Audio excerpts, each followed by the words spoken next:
अजितदादा पवार यांचे विमान अपघातात दुर्दैवी निधन झाल्याने मुस्लिम जमात वाणेवाडी, वाघळवाडी, सोमेश्वरनगरकडून भावपूर्ण श्रद्धांजली। अजितदादांच्या निधनाने देशाची व महाराष्ट्राची जी हानी झाली आहे ती कधीही भरून निघणार नाही। सर्व जातीधर्मातील लोकांना घेऊन जाणारा नेता आज आपल्यात नाही। शोकाकुल मुस्लिम जमात वाणेवाडी, वाघळवाडी, सोमेश्वरनगर। भावपूर्ण श्रद्धांजली। संपादक शौकत शेख। महाराष्ट्र राज्याचे उपमुख्यमंत्री, तथा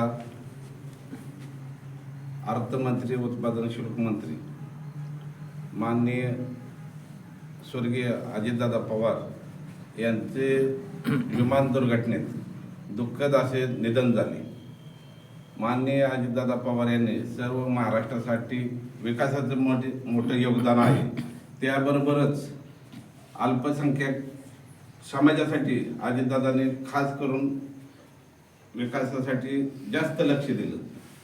आपल्या वाणेवाडी गावासाठी मुस्लिम समाजात कब्रस्तानची दुरुस्ती, शादीखाना, विविध विकास कामं, तसंच काही समाजाच्या अडचणी अजितदादांच्या मार्फत अजितदादांनी केलेल्या आहेत। अजितदादांच्या दुःखद समाजाची किंवा महाराष्ट्राची, देशाची फार मोठी हानी झालेली आहे। कधीही ती हानी भरून येणार नाही आणि त्यांच्यासारखा नेता परत होणार सुद्धा नाही, विकास पुरुष।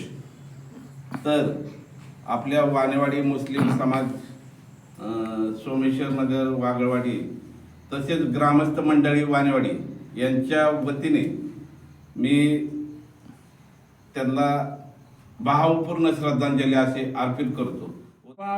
विचार प्रणालीतील एक प्रवाहित व्यक्तिमत्व अनंतामध्ये विलीन पावला आहे। हा असणारा प्रवाह अखंडितपणे सुरू ठेवू हीच खरी आम्हा मुस्लिम बांधवांच्या वतीनं आज या ठिकाणी भावपूर्ण श्रद्धांजली ठरेल। आदरणीय नेते अजितदादा यांचं दुःखद निधन झालं।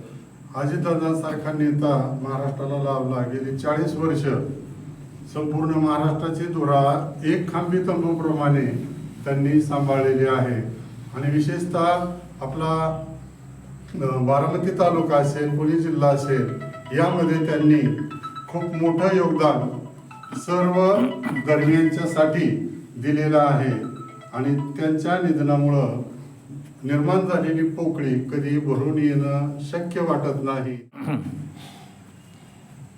मुस्लिम जमात वाणेवाडी यांच्यातर्फे स्वर्गीय उपमुख्यमंत्री अजितदादा पवार यांच्या निधनामुळं आमच्या मुस्लिम समाजामध्ये जी पोकळी निर्माण झाली, ही पोकळी कुणीही भरून काढू शकत नाही। आमच्या मुस्लिम समाजावर आतुनात प्रेम करणारा एवढाच नेता होता स्वर्गीय अजितदादा पवार। दादा गेले, वाघ गेला, दादा गेले। दादांना मी सर्व मुस्लिम जमात वाणेवाडी, सोमेश्वर नगर, वाघळवाडी यांच्या वतीनं, जमातीच्या वतीनं भावपूर्ण श्रद्धांजली अर्पित करत आहे।